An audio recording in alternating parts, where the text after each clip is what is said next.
খুবই positive sign. আজকে 110 acre জমি আপনি প্রথমে এসেই বিএসএফকে ট্রান্সফার করার জন্য নির্দেশ দিয়েছেন। এতে কিন্তু আপনি শুধু জমিটাই নয়, আমি বলবো যে যারা সীমান্তে কাজ করেন তাদের মনোবলটাও অনেকটা বাড়বে, যে না, এতদিন ধরে যেটা ঝুলেছিল সেটা এখন তার একটা গতি হয়েছে, তার একটা আমরা সেই জায়গাটায় পৌঁছেছি যেখানে এটা সেন্টার করবে কি এটা স্টেট করবে। আমার একটা জিনিস অ্যাপিল, যারা শুনছেন, যে দেশটা কিন্তু আমাদের সবার। শনিবার মুখ্যমন্ত্রী হিসেবে শপথ নেওয়ার পর আজকে মন্ত্রিসভার প্রথম বৈঠক করলেন মুখ্যমন্ত্রী শুভেন্দু অধিকারী। আর আজকে মন্ত্রিসভার এই প্রথম বৈঠকে একাধিক গুরুত্বপূর্ণ সিদ্ধান্ত নেওয়া হলো। আগে থেকে চালু কোনো সামাজিক প্রকল্পই বন্ধ হবে না। সীমান্তে কাঁটাতারের জন্য বিএসএফকে জমি হস্তান্তর করা হবে সিদ্ধান্ত হয়েছে আজকের বৈঠকে। আজ থেকেই রাজ্যে কার্যকর হচ্ছে আয়ুষ্মান ভারত। আয়ুষ্মান ভারত প্রকল্প আজ থেকেই রাজ্যে কার্যকর হচ্ছে। এছাড়াও মন্ত্রিসভার বৈঠকে সিদ্ধান্ত হয়েছে আজ থেকে রাজ্যে জনগণনার কাজ শুরু হবে। প্রথম ক্যাবিনেট বৈঠক এবং বৈঠকে সিদ্ধান্ত হয়েছে সিআরপিসি আইপিসির বদলে আজ থেকেই কার্যকর হবে বিএনএস।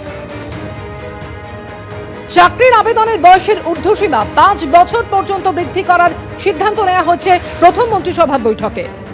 এছাড়াও সিদ্ধান্ত হয়েছে কেন্দ্রীয় প্রশিক্ষণ নিতে পারবেন আইএএস আইপিএসরা। বৈঠকে আরও সিদ্ধান্ত হয়েছে এবার থেকে রাজ্যে কার্যকর হবে বিভিন্ন কেন্দ্রীয় প্রকল্প। নিহত বিজেপি কর্মীদের পরিবারকে সাহায্য করার সিদ্ধান্ত হয়েছে আজকের মন্ত্রিসভার বৈঠকে।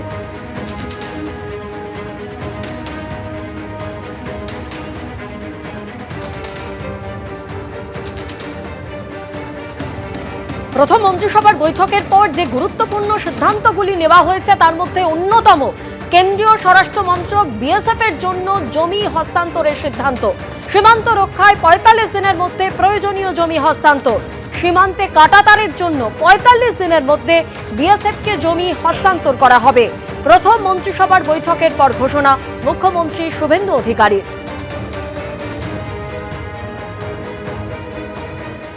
আমাদের দেশের সুরক্ষার প্রশ্ন, পশ্চিমবঙ্গের সুরক্ষার প্রশ্ন এবং যেভাবে জনবিন্যাস বদলে গেছে, আজকে আমরা প্রথম দিনই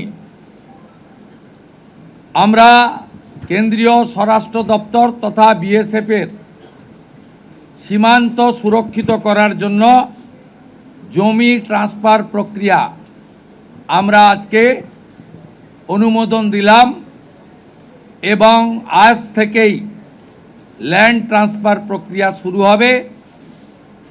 ভূমি ও রাজস্ব সচিব তাকে এবং মুখ্য সচিবকে দায়িত্ব দেওয়া হলো 45 দিনের মধ্যে বিএসএফের প্রয়োজনীয় জমি হস্তান্তর সম্পূর্ণ করতে হবে, যা আমাদের কেন্দ্রীয় স্বরাষ্ট্রমন্ত্রী নির্বাচনের আগেই বলেছিলেন।